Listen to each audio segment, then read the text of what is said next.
জল থই থই করছে কলকাতা শহরে। কলকাতা প্রায় ভেসেই গিয়েছে গতকাল রাতের মেঘ ভাঙা বৃষ্টির জোরে। মেঘ ভাঙা বৃষ্টির জেরে কলকাতার প্রায় পুরোটাই জলের তলায়। আমরা যে মুহূর্তে অনুষ্ঠান করছি সেই মুহূর্তে কলকাতার জল এখনো পুরো নামেনি। কলকাতা শহরের সুবিধা হচ্ছে কলকাতার গায়েই গঙ্গা। এখানে জল কিন্তু বেশিক্ষণ জমে থাকে না। জল জমে হয় বটে, পৃথিবীর এমন কোন শহর নেই যে বৃষ্টি হলে সেখানে জল জমে না। সেটা আমেরিকা বলুন, লন্ডন বলুন, ফ্রান্স বলুন, জার্মানি বলুন, সর্বত্র জল জমে। কিন্তু বড় শহরগুলোতে নিকাশি ব্যবস্থা ভালো থাকার কারণে জলগুলো নেমে যায়।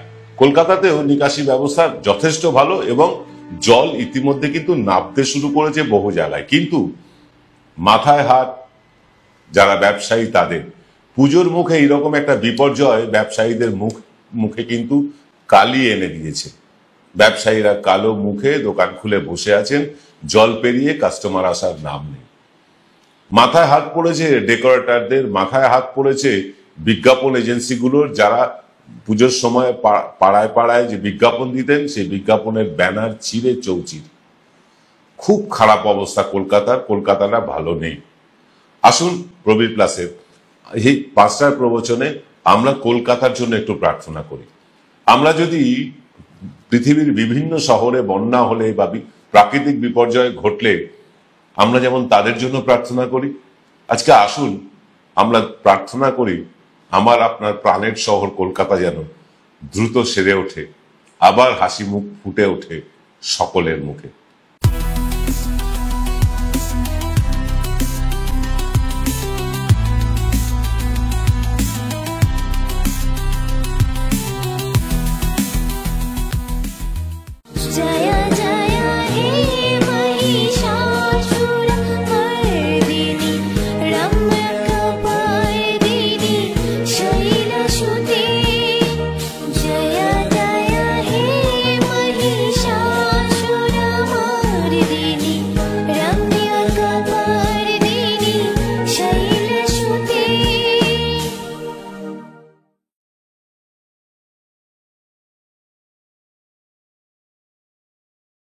নমস্কার, শুভ সন্ধ্যা। আমি আপনাদের প্রবীর বিশ্বাস। শুরু করলাম প্রবীর প্লাসের 5টার প্রবচন। আজকের অনুষ্ঠানটা করতে একটুও ভালো লাগছে না, কারণ জানেন আমার আপনার প্রিয় শহর ভাসছে। গতকাল রাতে 5 জায়গায়, কলকাতার 5টা জায়গায় মেঘ ভাঙা বৃষ্টিতে জল কিন্তু বিপদসীমার ওপর দিয়ে বইতে শুরু করেছিল। যদিও এই মুহূর্তে বিপদসীমার নিচে জল এবং বহু জায়গায় জল নেমেও গিয়েছে, কিন্তু জল নেমে গেলেও পুরোপুরি সুস্থ হয়ে ওঠেনি আমার আপনার শহরটা। শহরের অধিকাংশ মানুষ জলমগ্ন হয়ে আছে। জানেন কতটা জল হয়েছিল কলকাতায়? কতটা জল হলে কলকাতায় এরকম ভাসে? আপনাদের একটা হিসেব দেখাই, সেটা দেখলে বুঝতে পারবেন কলকাতার এই বিপর্যয়টা কেন। গড়িয়াতে 332 মিলিমিটার জল হয়েছে, বৃষ্টি হয়েছে। যোধপুর পার্ক সেখানে হয়েছে 285 মিলিমিটার। কালীঘাটে 280.2 মিলিমিটার। তপসিয়ায় 275 মিলিমিটার। বালিগঞ্জে 264 millimetre. Chetla 262 millimetre. Mominpur 234 millimetre. Chingrighata 237 millimetre. Palmer Bazar 217 millimetre. Dhapa 212 millimetre. CPT canal 209.4 millimetre. Ultadanga 207 millimetre. Kudghat 203.4 millimetre. Tangra 201 millimetre. Thanthania 195 millimetre. গত 20-25 বছরে এমন মেঘ ভাঙা বৃষ্টি কলকাতা শহর দেখেনি। 5 জায়গায় এই মুষলধারে বৃষ্টি, প্রায় 5-6 ঘন্টার টানা বর্ষায় এখনো পর্যন্ত যা খবর পেয়েছি আমরা, তাতে কলকাতায় মারা গিয়েছে 5 জন আমাদের সহনাগরিক। কিন্তু এই এত সমস্যার মধ্যেও, এই প্রাকৃতিক বিপর্যয়েও হাসছে কিছু বাঙালি। হ্যাঁ, কিছু বাঙালির সোশ্যাল মিডিয়া পোস্ট দেখে সত্যিই ব্যথিত। আমরা যখন নেপালে ভূমিকম্প হয় আমরা প্রে ফর নেপাল করি, আমরা যখন বাংলাদেশে বন্যা হয় আমরা প্রে ফর ঢাকা করি, আমরা যখন দেখি পৃথিবীর কোথাও, ভারতবর্ষ তো ছেড়েই দিন, পৃথিবীর কোথাও যখন বন্যা এরকম বা ভূমিকম্প বা যে কোনো প্রাকৃতিক বিপর্যয় হলে আমরা তাদের জন্য বড় বড় পোস্ট নামাই, বড় বড় হ্যাজ নামাই, যে তাদের জন্য প্রার্থনা করি। আজকে কলকাতার কিছু লোকই কলকাতার এই বিপর্যয়ে হাসতে শুরু করেছে। তারা বলছেন কি জানেন? বলছেন যেহেতু মমতা বন্দ্যোপাধ্যায় মহালয়ার আগে থেকেই প্যান্ডেল উদ্বোধন শুরু করেছেন তাই দেবী রুষ্ট হয়েছে। ভাবুন, এটা কোনো কথার কথা হলো? দেবী রুষ্ট হয়েছেন বলে বৃষ্টি হয়েছে? আজকের যুগে এই ধরনের কথা বলে মানুষের সেন্টিমেন্টকে আঘাত করা, কিছু মানুষের মানে আবেগকে আহত করার কোনো মানে হয়? কেউ বলছেন মমতা বন্দ্যোপাধ্যায় কলকাতাকে লন্ডন বানাতে গিয়েছিলেন, কলকাতা হয়ে গেছে ভেনিস। আপনাদেরকে বলি যে কলকাতা কেন, সারা পৃথিবীতে কিন্তু এই বৃষ্টি হলে, এই রকম বৃষ্টি হলে সারা পৃথিবীতে সব শহর চিরকাল ভেসে এসেছে, এখনো ভাসে, ভবিষ্যতেও ভাসবে। প্রকৃতির উপর আমাদের কোনো হাত নেই, কিন্তু প্রকৃতির উপরে আমরা যে অন্যায়টা করছি তার বদলা প্রকৃতি তো নেবেই। কখনো ভূমিকম্প হয়ে, কখনো খরা হয়ে, কখনো বন্যা হয়ে, এভাবেই আমাদের সাথে বদলা নেবে প্রকৃতি। আমরা জানি এটা। প্রকৃতির মানে রোষে রুষ্ট আমরা। দেবী দুর্গা মহিষাসুরের মর্দিনীর তো মানে কোপে আমরা পড়িনি। আমাদের কলকাতা বা কলকাতা কেন, সারা বাংলার মানুষের কাছে, সারা ভারতবর্ষের যত বাঙালি আছে তাদের কাছে আমাদের মা দুর্গা বরা ভয় দায়িনী। তিনি বরা ভয় দেন, তিনি আশীর্বাদ করেন, তিনি আমাদের অভিশাপ দেন না। মা কখনো সন্তানকে অভিশাপ দেয় না। এইটাই মূর্খেরা বুঝবে কবে?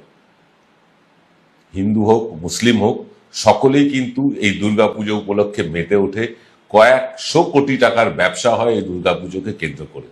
সেই দুর্গাপুজোর আগে এমন একটা বিপর্যয়, সত্যি তো বাঙালির জীবনে বিপর্যয়। আর বাঙালির জীবনে বিপর্যয় নেমে আসলে যে বাঙালিরা এরকম দাঁত কেলিয়ে হাসে, তাদের বাঙালি বলতে ঘেন্না করি আমরা, তাদের বাঙালি বলতে ঘেন্না হয় আমাদের। আমরা মানে ভেনেজুয়েলায় যদি বন্যা হয়, এখানে কৌটো হাতে নেমে যায় একটা রাজনৈতিক দল।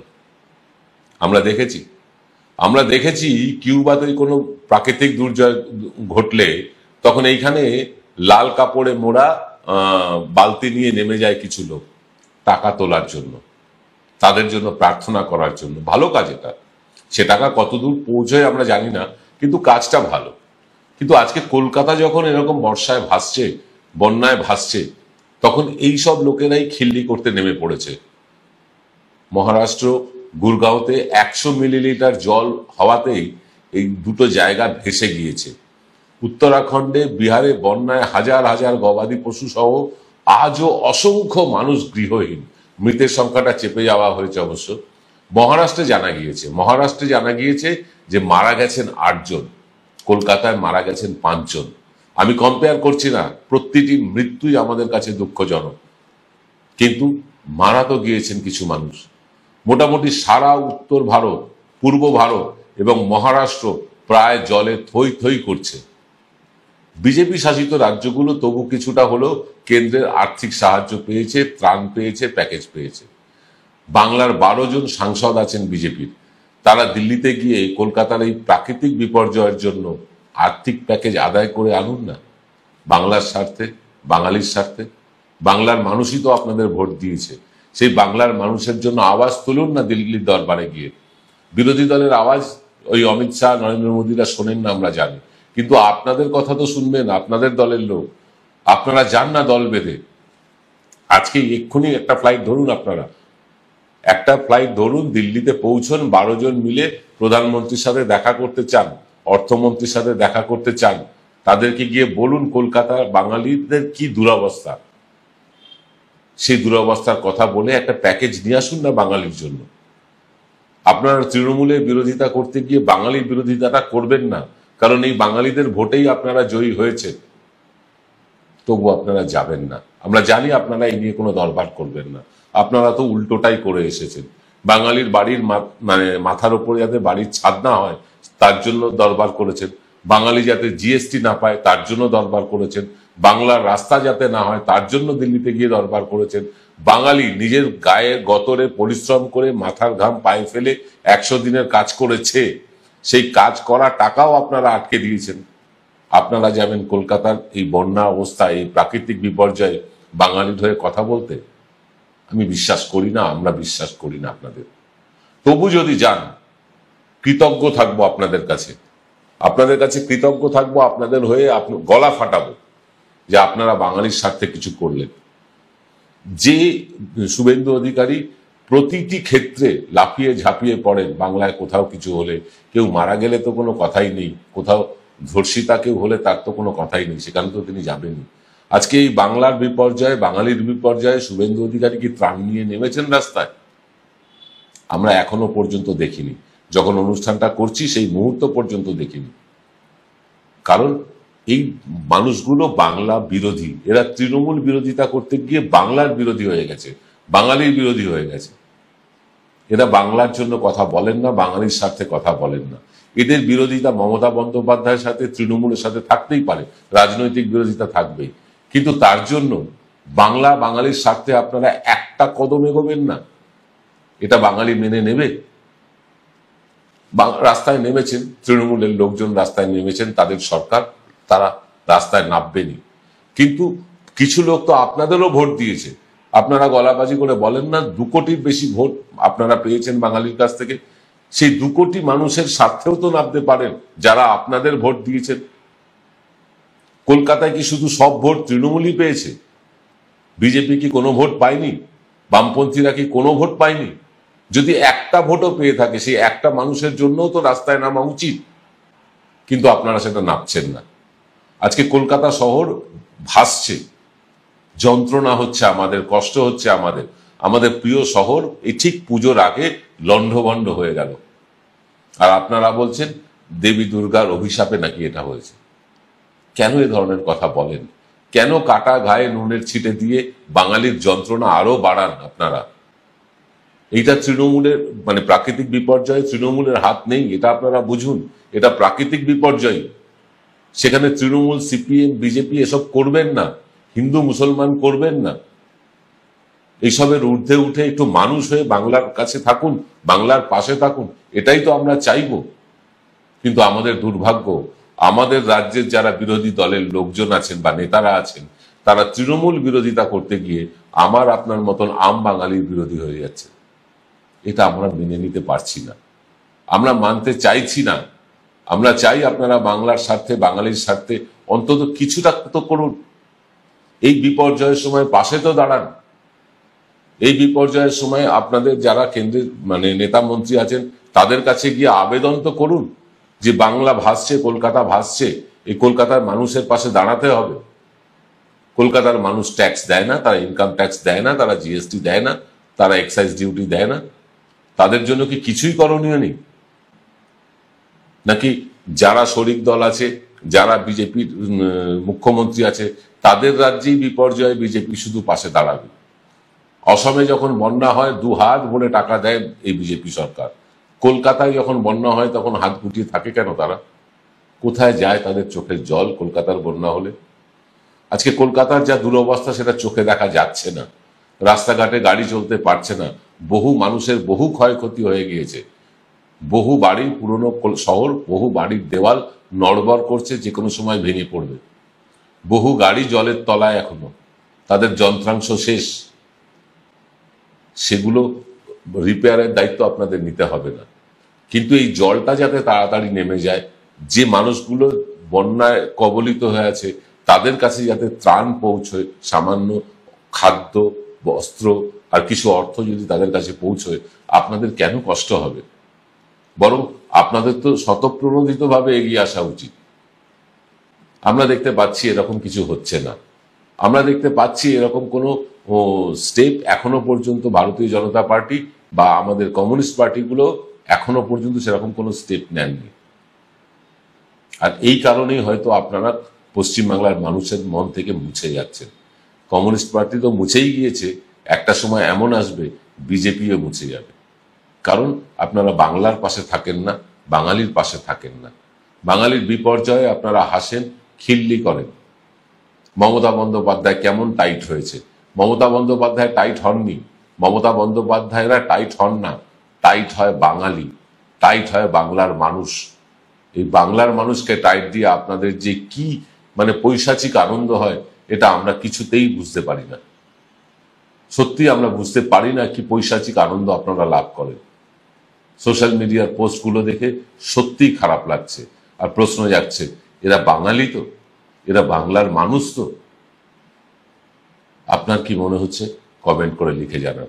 আজকের অনুষ্ঠানটা করতে একটুও ভালো লাগলো না, আপনাদের কাছে মার্জনা চাইছি। শারদ শুভেচ্ছা জানাবো, সেটাও খুব একটা ইচ্ছে করছে না, কারণ এই শারদের মানে শরৎ উৎসবের ঠিক প্রাক্কালে এই বিপর্যয় আমাদেরকে আনন্দ দিচ্ছে না, যন্ত্রণা দিচ্ছে, কষ্ট দিচ্ছে। আমার প্রিয় শহর, আপনার প্রিয় শহর জলে ভাসছে। এটা দেখে উল্লাস করার সময় নয় আমাদের। পাশে থাকুন বাংলার, পাশে থাকুন বাঙালির। নমস্কার।